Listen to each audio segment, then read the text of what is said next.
Welcome to the Built on Air podcast. We are in episode 2 of season 19. Good to be back with everybody. We've got the crew together, Ali, Camille, and special guest Max. Welcome, Max. Thanks for having me. Good to have you on. Max was on the show a few months ago talking about the Super Bowl and whatnot. So Max has got some cool stuff to share with us today. Later in the show, I'll walk us through what we're going to be talking about. We always start with our Round the Bases to keep you up to date on everything going on in the world of Airtable, all the communities, discussion. Then a shout out to On2Air Backups Solution, our primary sponsor.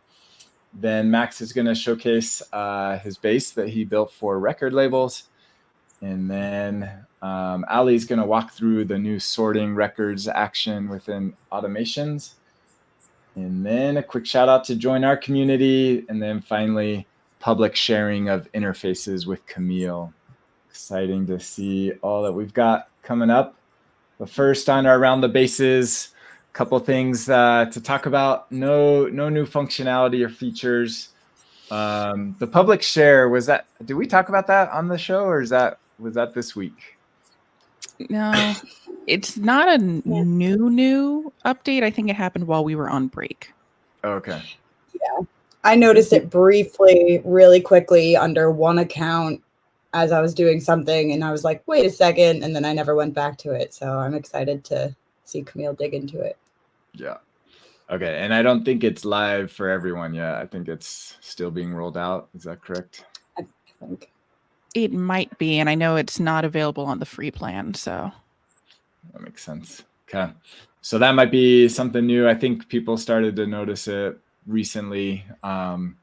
So that was maybe the only new thing. We didn't see any other announcements on new features. So just kind of poking around, see what people are talking about. This isn't new. Looks like it was last updated in April, but it kind of caught our attention.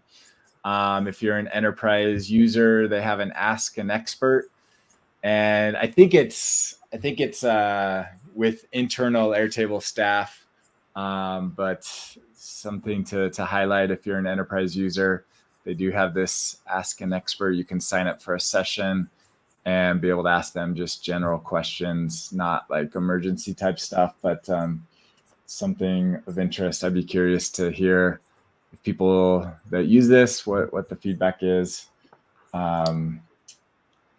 They refer to it as Ask an Expert and Ask and Expert. And if you like to scroll through this page, there's an extra G on some of these. One of those is correct. Yeah. Yeah, right here. How long are asked? It's like it alternates like every other mention. Yep. And then there it's right. So maybe you can ask and there's an expert there. Yeah. Yep. All right.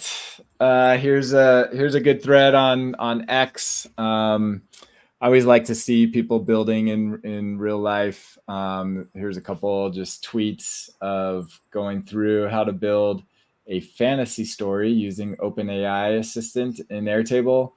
And looks like they're using Make as well to build this. So couple different tweets going through all the different steps. So good kind of live tutorial. If you want to follow that, we'll link to it. My big takeaway from this thread is how he's using vertical video to show Airtable or whatever, like low code demos, because that's been something that I could not figure out, but here we go. And now I'm going to study it. There you go. It's the kids and their TikToks and their YouTube shorts. Yep. Yeah. I think he might have a full YouTube video. I didn't see a link to anywhere. But yeah, there's a pretty intense Make scenario. I mean. All right. Next one from our Built on Air community. Shout out last week's show. Silver Taza was on the show. And looks like he's been busy since then. He didn't even talk about this, but he launched a new extension since he was on the show. So since he didn't talk about it, I thought we'd highlight data extraction. If you need to extract the data out of Airtable in a different format. Looks like you can even export it as SQL queries. That's kind of cool. So yeah, so kind of a cool tool. Looks like it's now in the marketplace, so you could check that out. And support Silva as well, Silver. Also another one, Data Fetcher, Andy from Data Fetcher, always producing new ways to use Data Fetcher. So this one extracts information from your attachments, which is kind of cool because once you extract the meta information, it looks like he's also working on being able to like push that to OpenAI, so you can extract like the text from a PDF attachment and then push it into the OpenAI and do stuff with your attachment data. So that's interesting. That is pretty cool. All right. Looks like Max has some supporters here. Welcome, Ben, Mike, and John. Yeah, shout out Mike. If I was connected to the chat, I would type into it. But thanks, Mike. Thanks for coming, and John as well. Yep. Okay, next one. If you are interested in getting into scripting, here's a good tutorial we found about it from simplescraper.io. And so it walks you through all the steps of getting started with Airtable scripting. Pretty detailed process that walks you through it. So I highly recommend using scripting. It's a pretty regular part of what I do. Comes in handy quite a bit if you're even familiar with the basics of it. Can come in handy. It does. And there's a lot of nuance in between automation scripts and the scripting extension, even though they're very similar. There's just some things that you can't do in an automation, and there's some things that you can't do in the scripting extension. So to me, it doesn't super matter which one you start with to learn, but when you're ready to learn the other one, be prepared to be confused. Yeah. Absolutely. Next one. I always like to see when there's questions that like we haven't seen in the years that we've been doing this. There's a question on the community. I don't think we've seen anybody asking how you can fax inside of Airtable. Unfortunately, there wasn't an answer. Interesting. I assume there's a third-party API that does faxing. I have not faxed in a while. When I worked for my family's business, we still used a fax machine all the time, and I was amazed. But I actually loved it. It was nice to like send off little forms to other companies and like not even have to bother with an email. You just put it in the machine and then it comes back and you're like, wow, it's crazy. But no, I don't know of any third-party tools. There's efax.com. I think I've seen that. So I'm sure there's APIs out there, so you could connect it with Zapier or Make.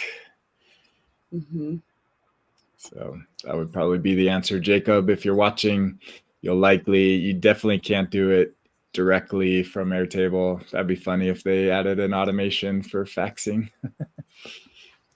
Right? No, I don't see that on their roadmap anytime soon. But definitely, I'm sure there's a solution out there that is connected to Make or Zapier that will help you out. I'm sure. Yep. Next one.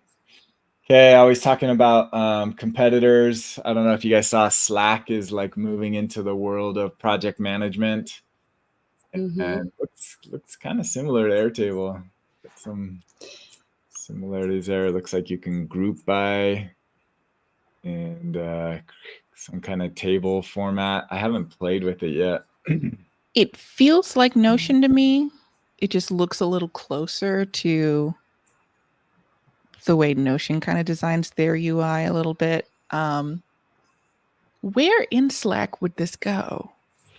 I think you probably have to enable it. I saw like an alert on mine that it now has like project management, but I haven't played with it.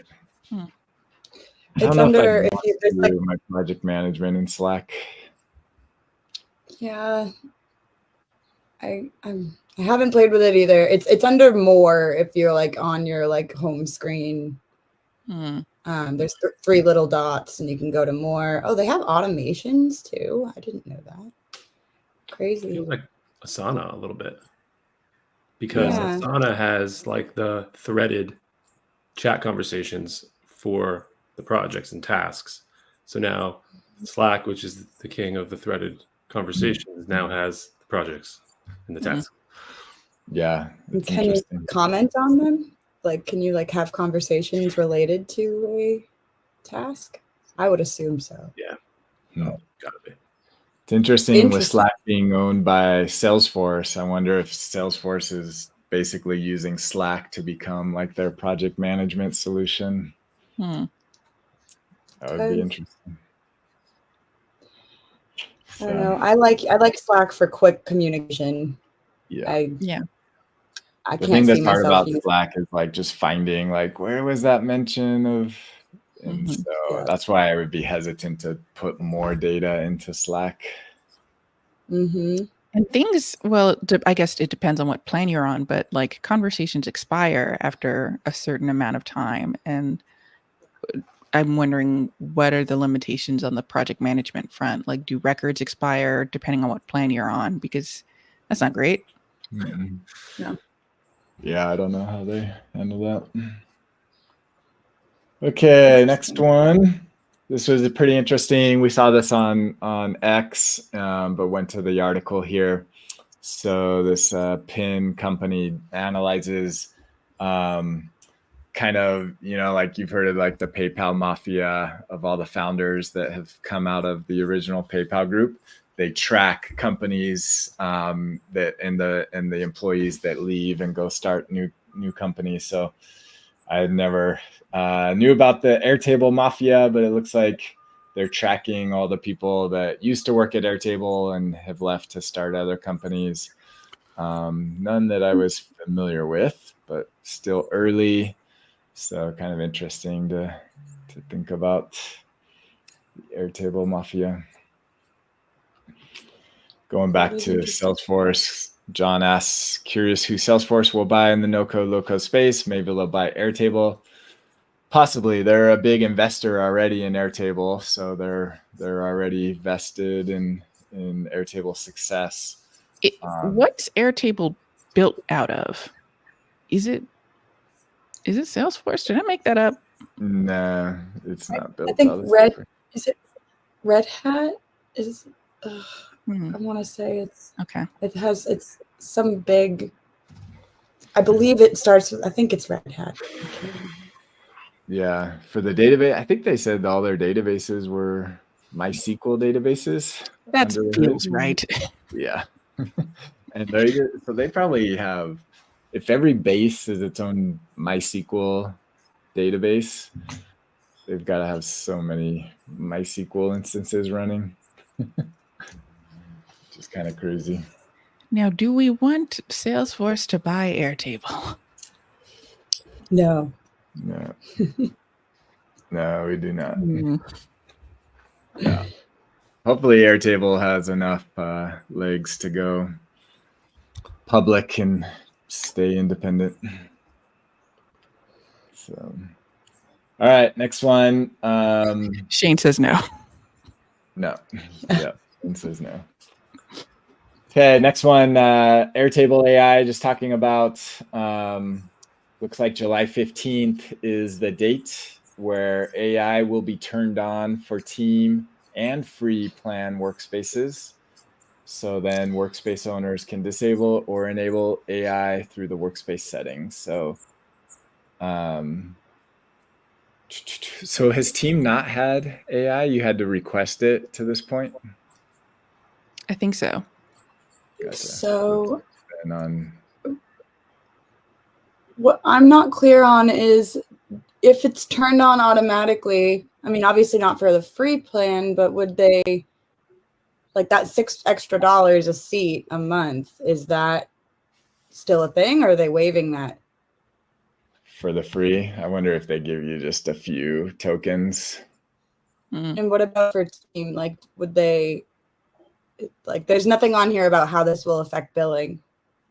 Yeah. Yeah, I feel like it should be off by default for everyone with a little badge or something on July 15th that says, "Hey, you now have access to AI. Turn it on if you want. Click on that page and it'll tell you how much more your license I is think that's how it works. That's what I've Okay. seen is in the chat, it'll pop up and say, do you want to enable AI? So maybe on the team in the free, it hasn't been enabled. So it hasn't been nudging to upgrade.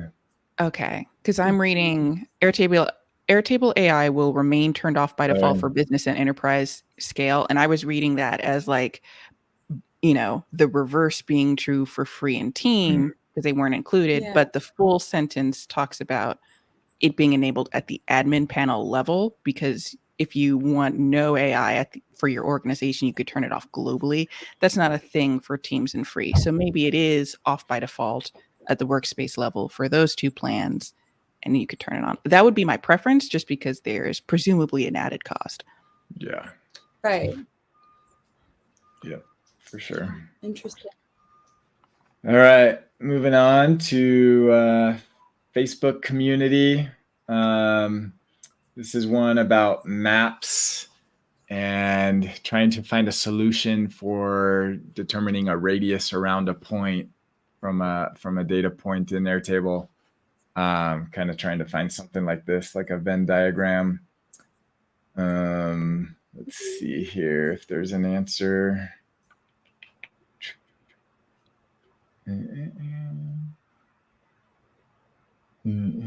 I have not played much with. There is an extension for Google Maps. It wouldn't do this. Yeah. No. I've done a lot with the Google Maps API, but it's mostly to determine distances between two or more points and figuring out which is the closest of those several points, but not to draw geometry onto a map. I do know that there's specific API endpoints to get a picture of a map. So you could define a center point and the zoom and whatnot. So you could like attach it to an Airtable record.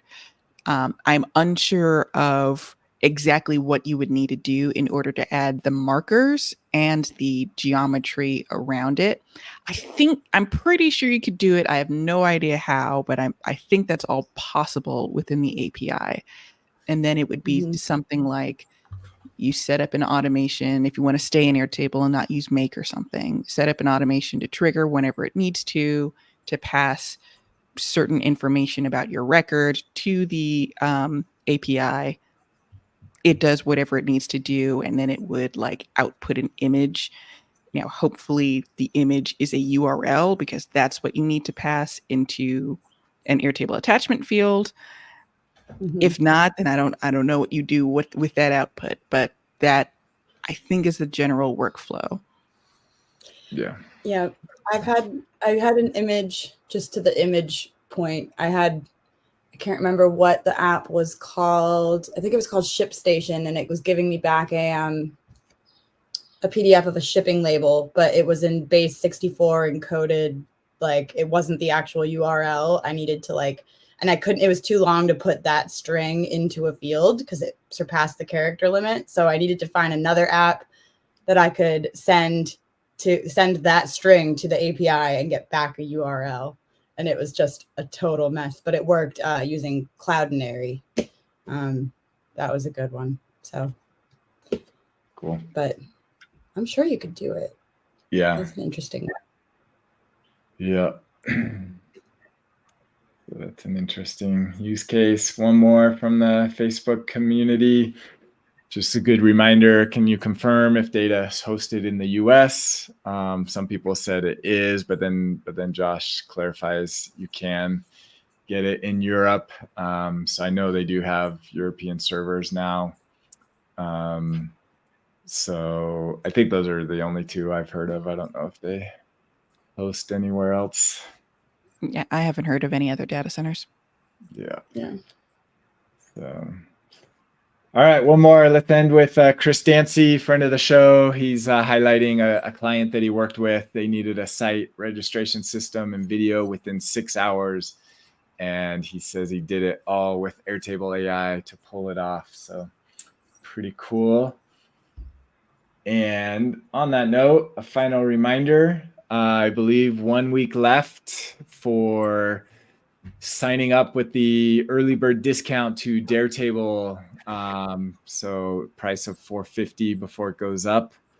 And I believe to $650 next week. So this is the last week if you're planning to go. I believe all 4 of us will be there. So that will be great. If you want to meet us, join us at Daretable.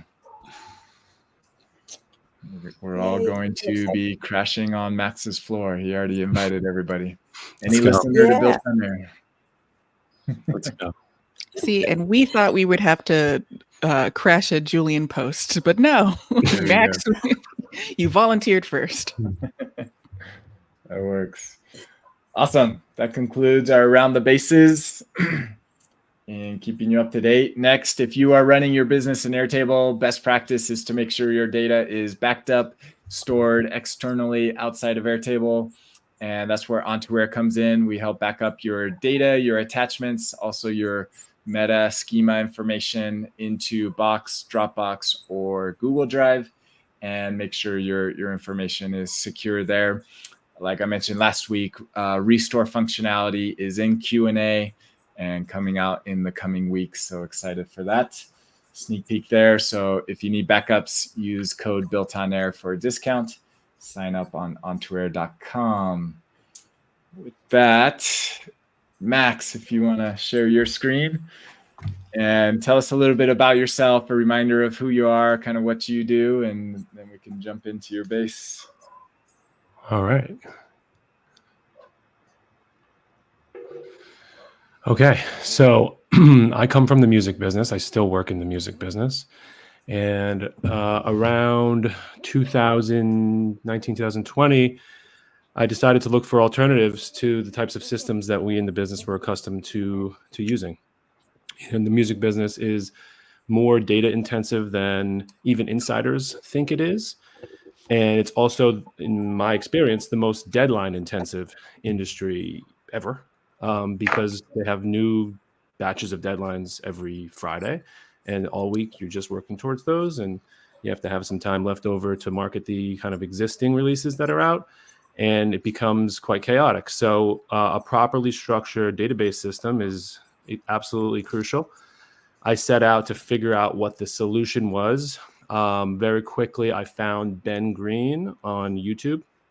So shout out Ben Green. Everything you're about to see, everything you've ever seen me put out on YouTube, or anything that if you've ever interacted with me as a client, it all comes from Ben Green. So he taught me everything I know. So big shout out to Ben. Check him out, Optimize IS.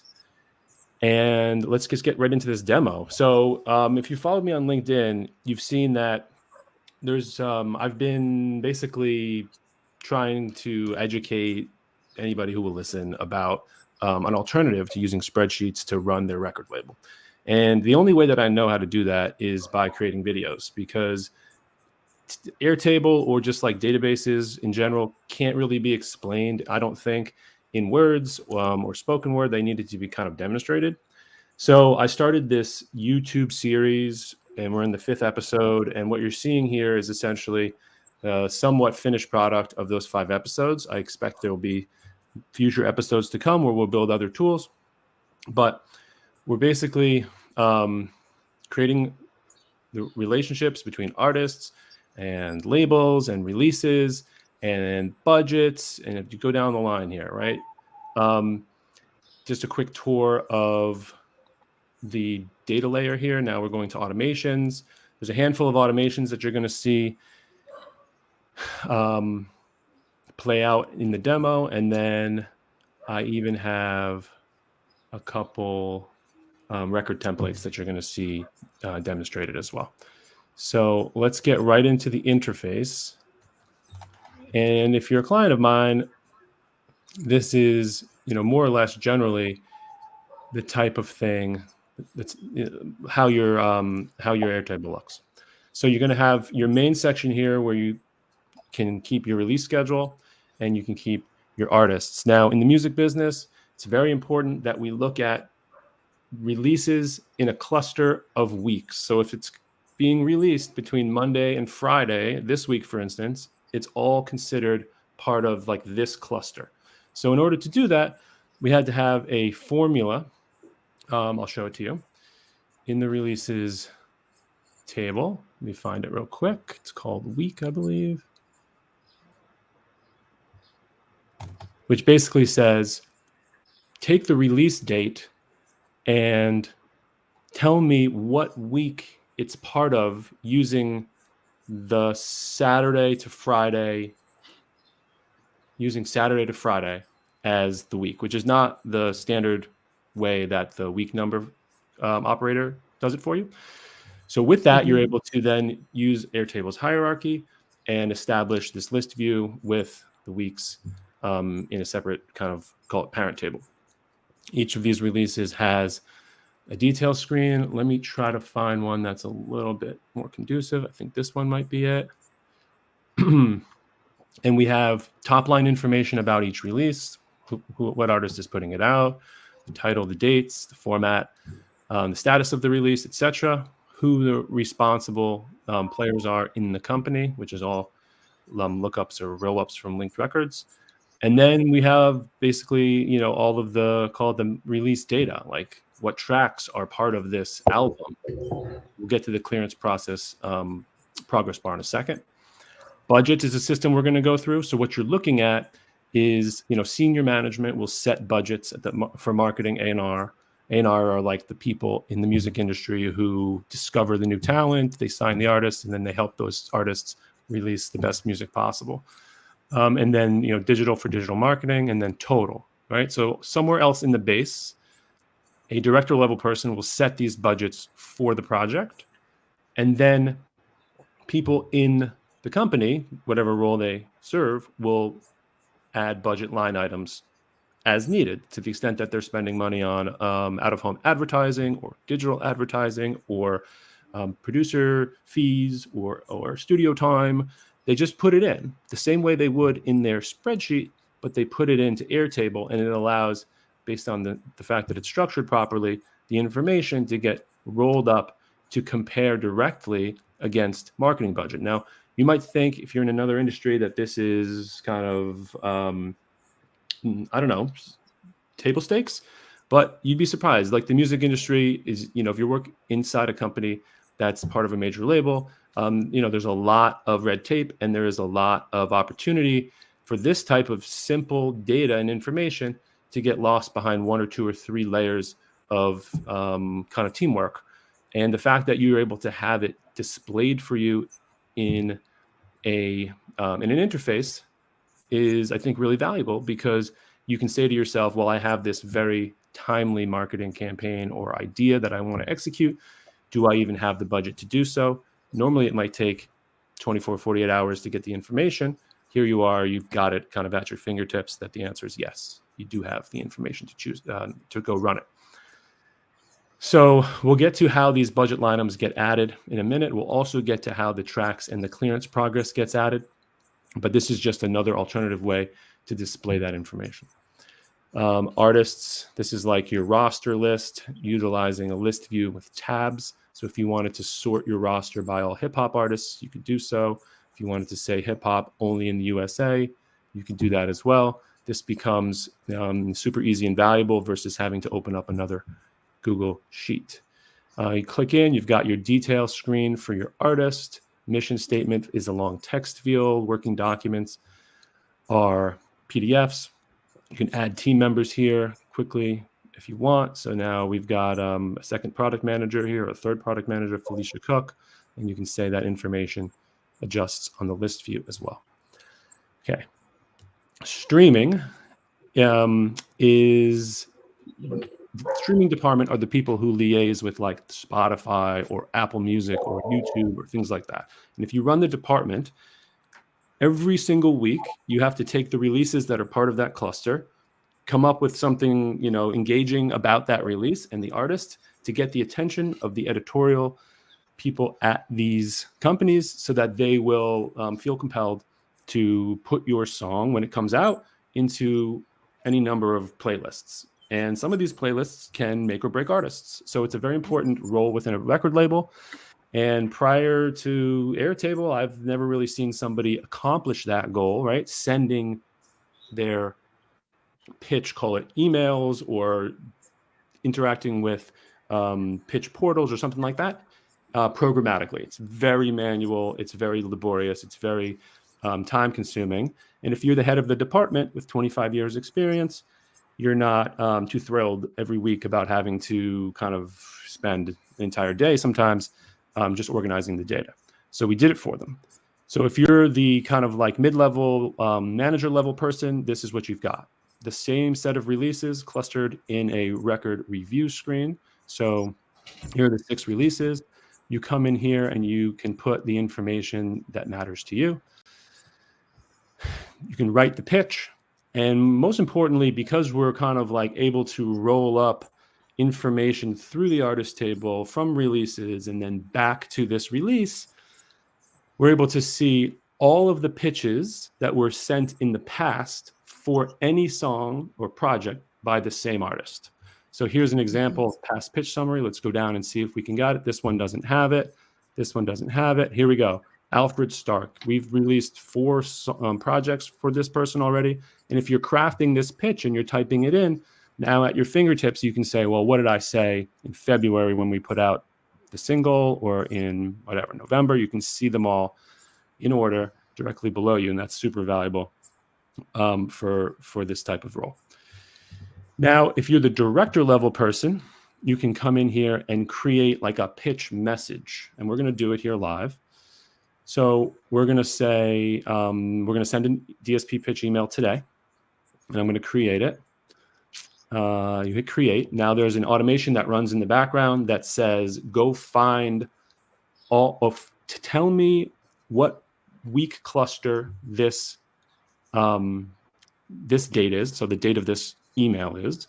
Go find all of the releases that are in the same week cluster, right? So these are the 6 releases we just saw. And then add them as linked records in a child table to this pitch email. So now you can come in here and open these up and you can say, okay, what did my manager level person write about this song? Did they say things that, that were correct? Do I want to add something in here, whatever? And then you can see how they all display down below. And this is kind of like a preview of what the email is going to look like. If you want to say something like, look out for these artists on late night TV, remember to let us know this or that. And then say like, here's one more thing I want to say. Boom. All this information goes into the automation and gets sent out in the email. Now we want to attach some recipients. If this weren't a demo, I would have all the recipients for all the emails that you want to send programmed into Airtable, so that this thing would iterate through them all and it would send out your 30 or 40 emails per week. And each one would be addressed to the right people, depending on which, call it, partner you're sending it to, Spotify, Apple, TikTok, whatever it may be. But in this case, we're going to add a person here. So we'll call this person Dan Fellers. And I think it's Dan at inair.studio. And we're going to create. So now it's Max and Dan will get this email. You click this button. One more thing before I do it. These emails can be customized to no end using HTML. And the way that I demonstrate this for clients is I have this one button here. So if this is clicked, you'll see in the email that the line or the top line of it comes out kind of highlighted yellow. Shout out Camille, if you might remember 6 or 9 months ago, you helped me with that in the Oh, yay, it worked. Exactly, it worked, right? So, and it also opened up so much. It's like we don't just need to highlight things yellow. We could do anything we want. I've had clients who wanted like the email to have a black background and they wanted an HTML design button that when they get clicked, something happened. Like all this stuff is possible thanks to a little HTML. So I'm going to hit send. Now in the background, automation is running. It's sending. You'll see in a minute, this status will update to sent, and then the timestamp will come here. There you go. Now it's been sent. And if you look at your email, you'll see it. And there you go. Your work is done instead of taking, most of Monday and Tuesday to kind of get that done. Next, finance. We'll start at the budget surveillance. So if you're the director level person, you can kind of come into here under any artist and click down and open up their projects, and then click down and see what budget line items have been applied to those products. And you can also set, remember, this is where you set the budget. So if I'm setting the budget for Alfred Stark Grinding for Success, and I want to say, all right, let's increase the budget to 20,000.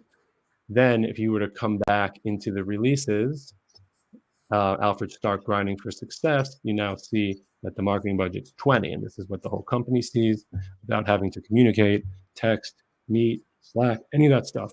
Information is just displayed in many ways, but it only exists in one place. Now, if you are on the front lines and you're kind of keeping your budgets, you've got a thing called Budget Tracker. This is where you can click into Alfred Stark Grinding for Success, see that main information, and then you've got a little graphical representation of how you're spending your money. And if you wanted to, you could just add a item here. So let's say there's a photo shoot and we need, artist styling before XYZ shoot, and we're spending $5,500 on it. You hit create, and then it knows that the artist styling is a publicity expense, and then publicity expense rolls up here. So now look, we've spent $9,800 on publicity. We've only been budgeted $3,000, so we have some explaining to do. That is simple. I mean, at least as simple as keeping your own spreadsheet, but obviously infinitely more powerful.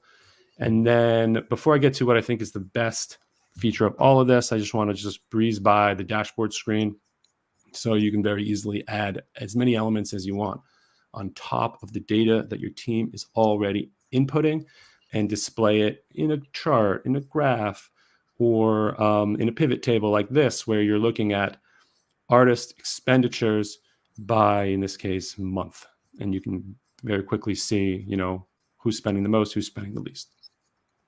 Lastly, we'll just do the A&R admin. So these are the people who make sure that the releases have all of the agreements that are required in order to get released. As you might imagine, if you release a song that you haven't, you don't have a signed agreement with, say, the producer, or at least an agreement, terms in writing between the attorneys, then that song could blow up, become number one, and the producer kind of, has a lot of leverage over you at that point.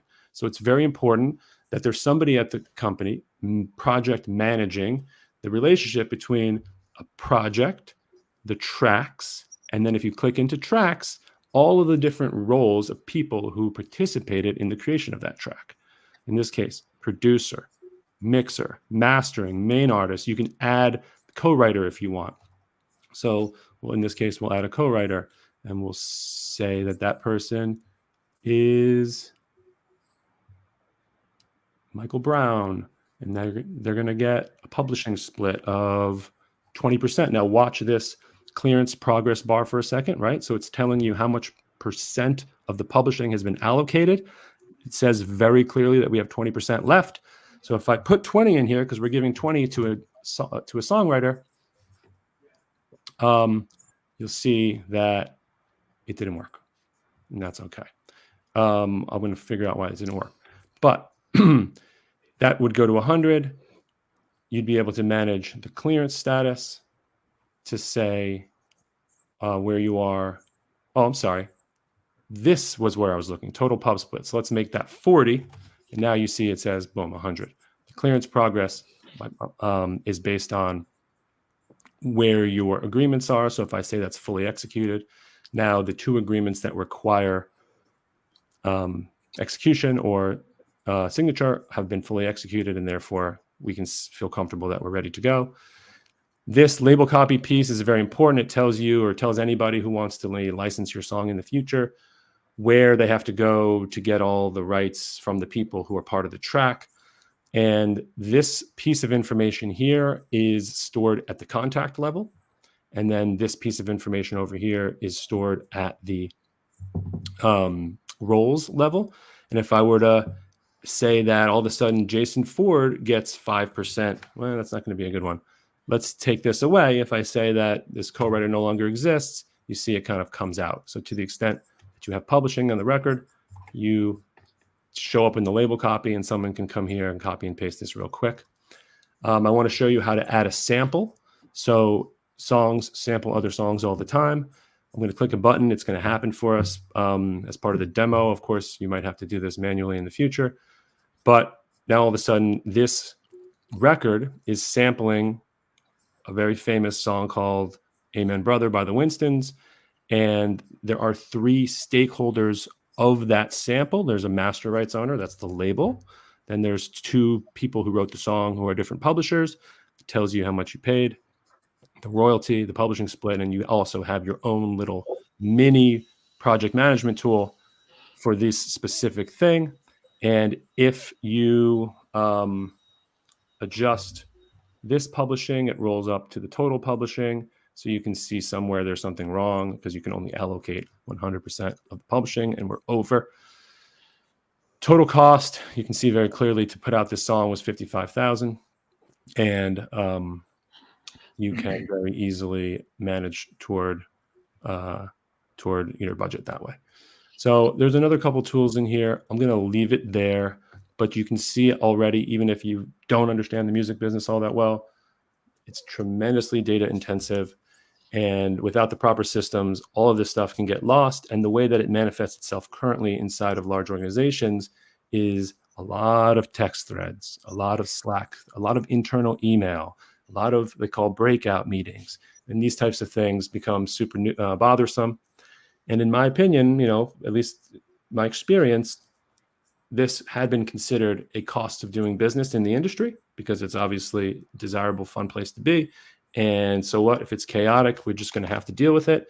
And now, honestly, if you kind of like come in and adopt Airtable for systems very quickly for a very reasonable amount of money, you can have your cake and eat it too. And that's it. Very cool. Very Maybe cool. time for a question. Yep. So what?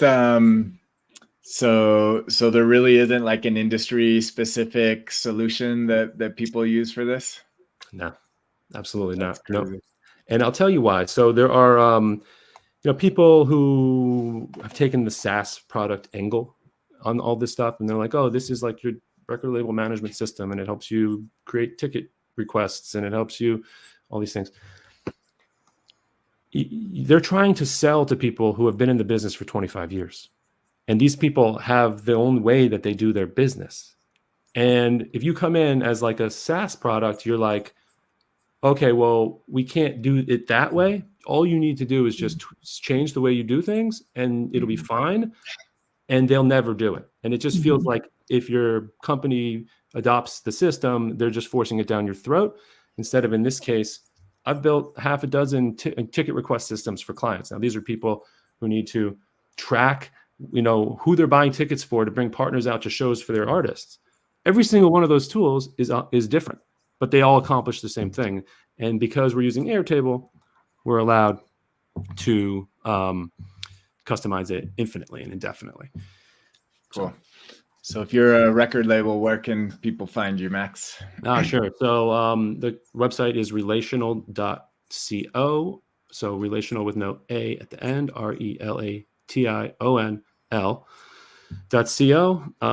and click out from there. And I think that I recommend that you click on the YouTube link on the website and go watch the series that I've been putting out, which basically shows you how to build what you just saw from scratch. We start with a blank Airtable base, and in 5 episodes, we basically get to where you were. And I think it's super empowering, right? If you want to learn Airtable, I'm literally giving away the information. Yeah, very cool. That is perfect. Let's continue. Awesome. Thank you, Max, for sharing that. We're going to move on to Allie and sorting records. Awesome. And also, Max, that was so cool. Those interfaces are super clean. Very, very impressed. I really like that. Of course. All right. Okay. So this is a new feature that happened while we were on our break, and I'm very excited about it. There's a couple caveats that I'll touch on, but basically we've had 2 improvements to automations that will help when you're sending emails such as like weekly or daily digests. These will greatly improve the flexibility of what you can do with an automation. So this is an automation I actually have set up on the show once upon a time, very long time ago. And now we can improve it with our new features.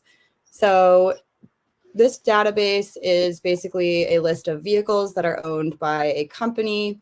They've got vehicles at different locations. Field location each vehicle is at, and we've got, year, make, model, etc.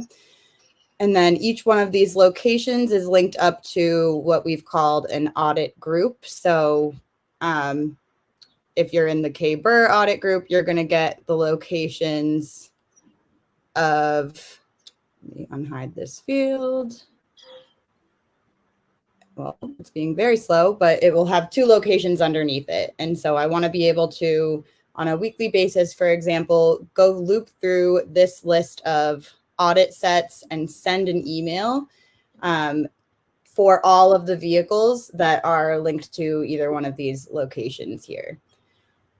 So previously, we could have a automation run, and the first thing it does is it's triggered on every week at 12 o'clock on Monday. And then it goes and it finds all of the audit group records that we want to send emails to. And I just have that searching based on a view because some of the audit groups have been deprecated or retired.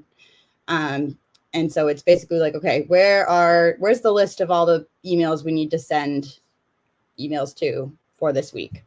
So it finds all of those audit groups. And then we have a repeating group. And within that, it's just looping over this list. So it repeats these steps 1 time for each audit group. And the first thing it does is it goes and it finds the company vehicles where the audit rep is matching the audit rep that we're currently on in the list that we're looping through. And then it just puts all of those company vehicles into a table that it can be sent out to that specific audit representative.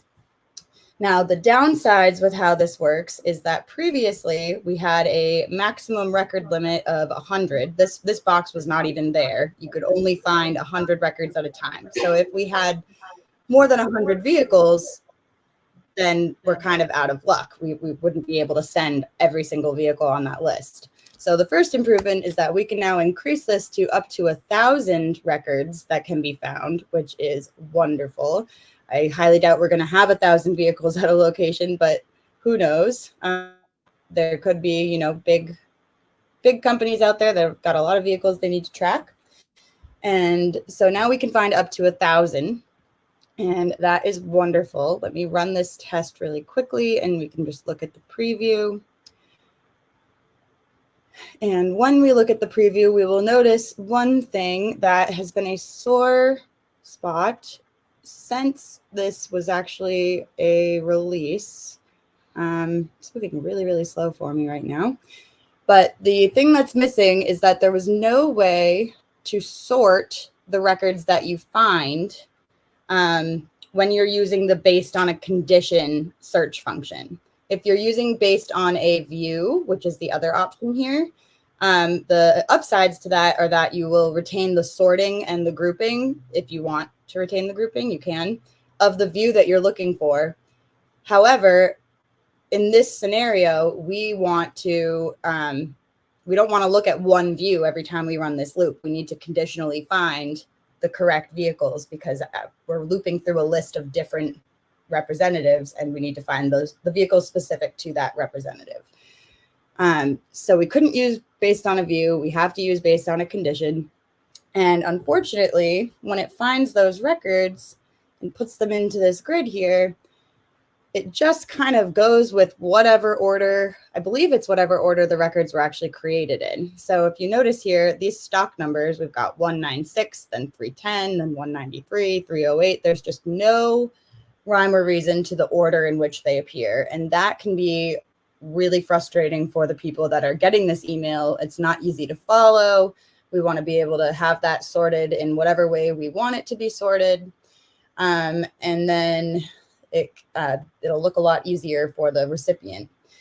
So in order to do that, we have a new action called sort list, and we can insert that after the find record step within this repeating group.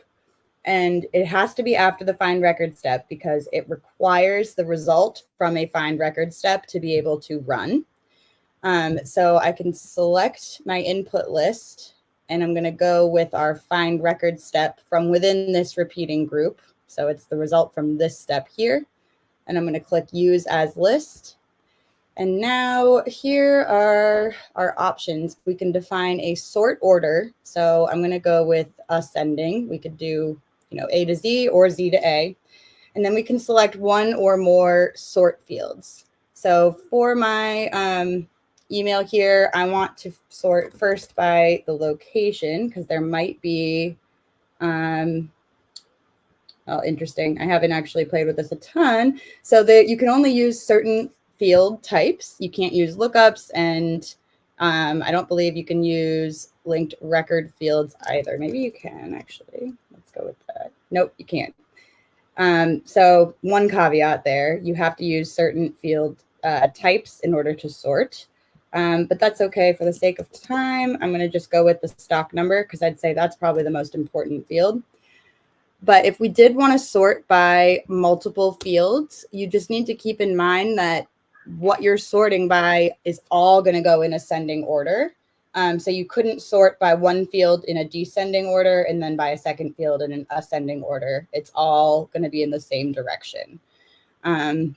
So when I say I want to sort by the stock number in ascending order and I test this, now it just tells me it's done. It doesn't come up with a preview or anything.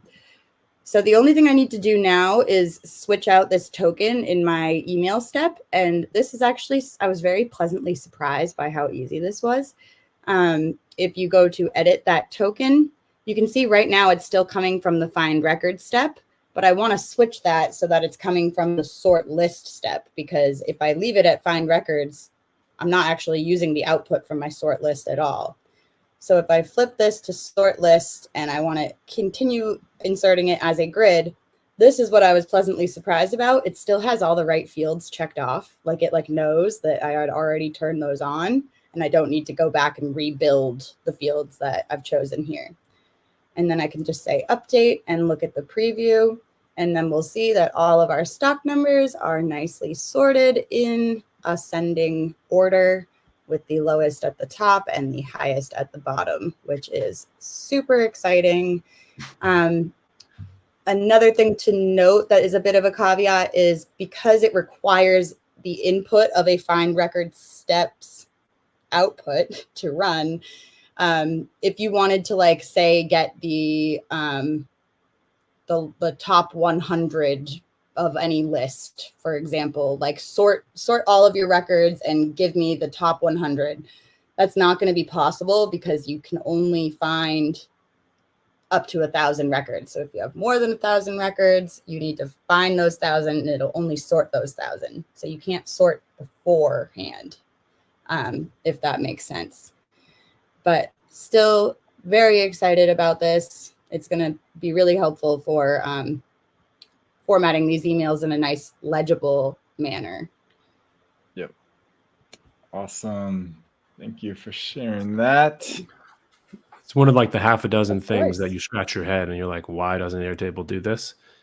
So I'm glad to see they take it off the list. Yeah. Exactly. No, I'm really excited about that. Previously, I had a script that would have to run and do all this crazy sorting in the linked record field, and I hope the next thing they do is sort the linked records like as a field configuration. That would be wonderful.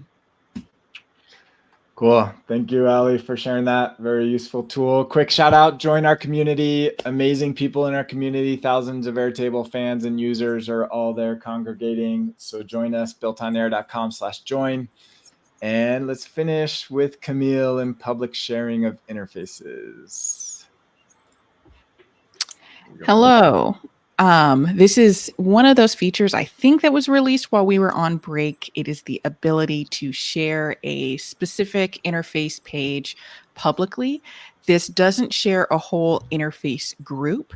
So in this, it's actually, I think the under the hood term for this is a bundle. In this bundle, I have two different pages. Only one of them can be shared publicly at a time. Or I should say, you publish each of them individually. Right now, we're looking at one of Airtable's blank layouts. It's the oldest layout that Interface has. It is incompatible with publishing publicly. I do just want to go over how I thought I would use this feature and then some of the things that you can't do based on some of the limitations that sharing publicly has. So a lot of what I'm going to talk about is identified in the support article. It's under the generic managing and sharing interfaces page. And then there is a full section on sharing publicly.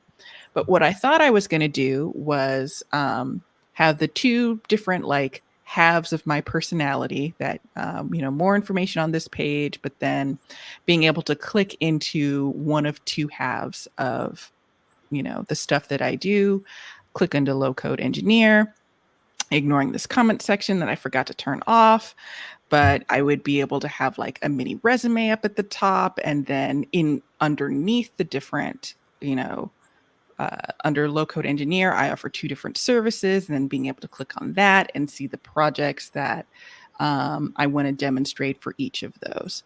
So that's what I wanted to do, but you can't. So of the things that are not possible, and there's kind of a lot or more than I was expecting, blank layouts are not compatible with sharing publicly. Record review layouts are not compatible. So this is a record review layout. This is the oldest. This is the older version. This is the newer version of that same record review layout. Neither of them are compatible. But generally speaking, the like full page list or grid or calendar, etc., those are compatible. So I was like, all right, well, I'll skip. And then here's all of my services. And then let's click on Airtable development again. And then you get to that same page. However, there's still a bit more caveats there. So if I go into edit mode, you'll see that I'm handily reminded that this one I'm currently looking at is shared publicly. And then if you look at the pages side panel, you can see this icon that's letting you know that it is shared publicly. So if I open up the shared link, you'll notice some things that are a little bit different. When you click into any of these tools, I can see I have 5 projects that are linked to this particular service, but I don't see, if I go back to preview mode, I'm supposed to see them as a gallery view, right? You can't show linked records as visualizations in this mode. And then you can't, if I had enabled click on this linked record to show me more information, you can't have nested options. So the page you land on is the thing that you can click on, and anything else that comes up is sort of interactable. Also, if I wanted this to be a full page detail page instead of a side sheet, it would always render as a side sheet. When shared publicly, I'm unsure why that was the decision, but it is. And then obviously you'll notice the top bar up at the top is pretty consistent with Airtable's other shared view link and share base link things, where it adds the Airtable sort of branding up at the top. I am on the business level plan. I have not seen a place to turn this off. So I just want to throw that out there. But if you needed the ability to like publish a page where someone could see very high level information at this level, and then not any detail about any linked records related to that, I could see it being useful, but at this stage, I can't foresee myself using it for much. What Yeah, I happens think- if you click that view data button? Yeah. That happens. Okay. Not And if great. you're not logged in, if you click open app, does it like prompt them to request access? Like if you weren't logged in? Let's see. I mean- Hold on. I am logged in, so that it just takes you directly to the interface. So if I weren't logged in, it would be like, please log into Airtable. And then if I don't have access to that, to the actual whole interface, remember when you're sharing an interface, normally you're sharing the bundle itself, not individual pages. So it's a little odd to me that pages being shared individually, whereas the bundle being shared holistically. There's a lot of like nuance into how this plays with regular sharing. I can only really see this being used as like high level information summaries at the moment. And what was that? For internal sharing almost. Yeah, but even still, it's not you can't get much information out of it is the thing. I would really want to be able to look at least see the projects, if not click on them to see more information about each of these. You didn't even get this view. It just says projects.